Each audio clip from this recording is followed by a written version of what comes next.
for a mortal sin. An offense against infinite majesty deserves an infinite punishment, says St. Bernardine of Siena.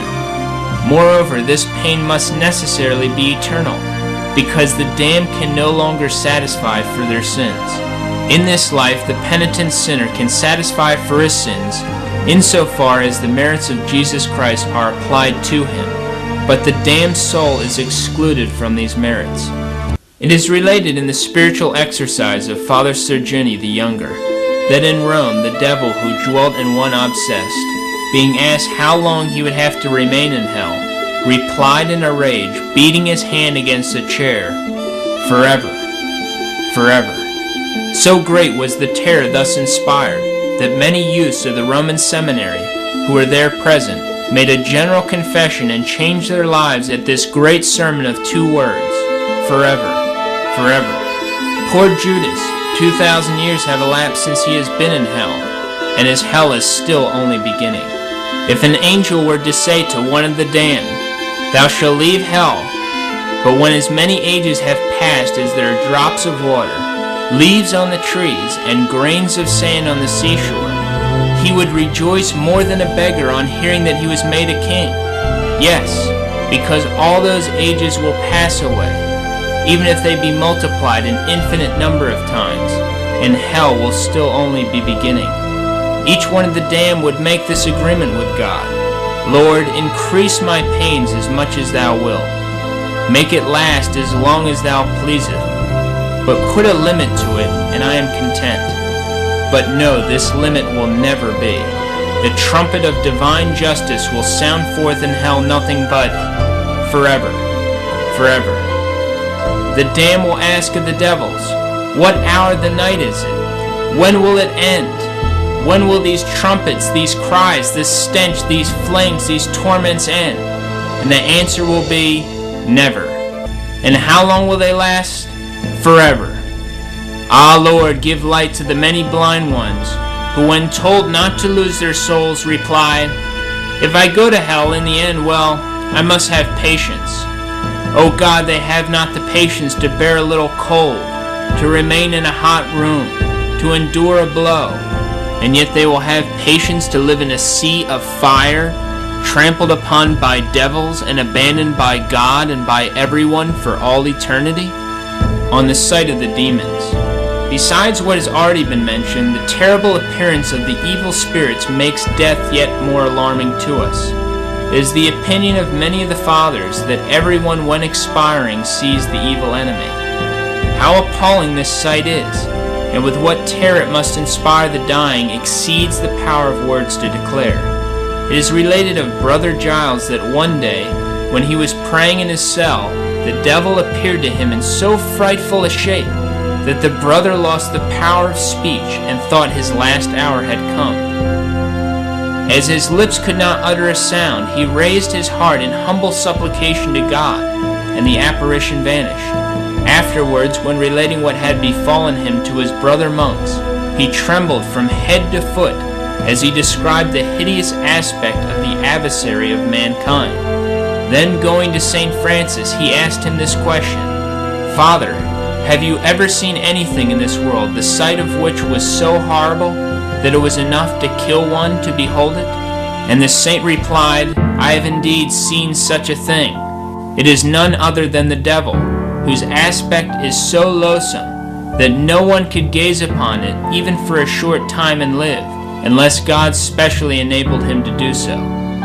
St. Cyril, also writing to St. Augustine, says that one of the 3 men who were raised from the dead told him, "As the hour of my departure drew nigh, a multitude of devils, countless in number, came and stood about me. Their forms were more horrible than anything imagination can conceive. One would rather be burned in fire than to be compelled to look upon them. These demons gathered themselves around me, and reproached me with all the misdeeds I had ever done, thinking to drive me to despair. And in fact I should have given way before them, had not God in his mercy come to my assistance." St. Anthony relates that one of the brothers of his order uttered a piercing scream at the sight of a devil who appeared to him. His fellow monks, running to him in alarm, found him more dead than alive. After giving him something to revive and strengthen him, they asked him what the matter was. Then he told them that the devil had appeared to him and terrified him so that all the life had gone out of him. And on their inquiring what the devil looked like, he answered, "That I really cannot say. I can only say that if the choice were given me, I would rather be put into a red-hot furnace than look again at the countenance of the demon." We read much the same thing in the life of St. Catherine of Siena. She too declared that she would rather walk through a flaming fire than gaze for one instant at the devil. If the mere sight of the evil one is so appalling that the saints think it more intolerable than the pain of exposure to a burning fire, what, my God, must be the fear and horror of the damned, dwelling forever in the midst of countless fiends? How terrified would thou be if a mad dog were to suddenly spring upon thee, pull thee to the ground, and to begin to tear thee with his teeth? Do not imagine that the devil will fall upon the damned with less fury, or treat them more mercifully. We read in the legend of St. Anthony the Hermit that demons frequently appeared to him under various forms, frightening him in indescribable ways. Sometimes they took the shape of wild beasts, lions, bears, dragons, or savage dogs. At other times they appeared in human form, that of fierce-looking men, beautiful women, or monsters of hideous aspect. Sometimes they beat him and maltreated him so cruelly that they left him half dead. Sometimes they caused him such terror by their strange spectral apparitions that had not God and his angel guardian come to his aid, he would have expired. Now if they did this all to a man of saintly life, of whom they had no rightful power, what will they not do in hell to the ungodly sinners who are completely at their mercy? No one can imagine what new terrors and torments these spirits of hell will devise to harass the damned and to pour out on them their devilish malice. Some console themselves with the thought, at any rate we will have our fellow men with us in hell, and no lack of them either. Beware how you delude yourselves with this false comfort. Every lost soul would far rather be alone in hell, were the option given him. And since on earth it is very terrible to be forced to live with an enemy who does one all manner of harm, so it is no small affliction to be continually with thousands of people, all of whom they hate and detest from the bottom of their heart. Even thy father and mother, thy wife and children, thy brothers and sisters, thy friends and relatives, would then be thy declared enemies, and instead of showing thee any gratitude, would only seek to injure thee. St. John Chrysostom says, I know many persons who only fear hell because of its pains, but I assert that the loss of heavenly glory is a source of more bitter pain than all the torments of hell. The evil one himself was made to acknowledge this, as we read in the legends of Blessed Jordan, at one time general of the Dominican order. For when Jordan asked Satan in the person of one who was possessed, what was the principal torment of hell, he answered, being excluded from the presence of God. Is God then so beautiful to look upon? Jordan inquired. And on the devil replying that he was indeed most beautiful, he asked further, how great is his beauty? Fool that thou art, to put such a question to me. Dost thou not know that his beauty is beyond compare? Jordan continued, give me to some extent at least an idea of the divine beauty.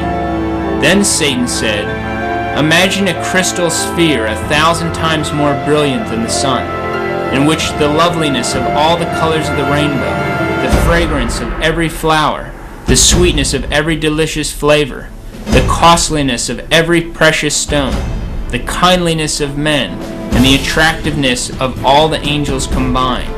Fair and precious as this crystal would be, in comparison with the divine beauty, it would be unsightly and impure.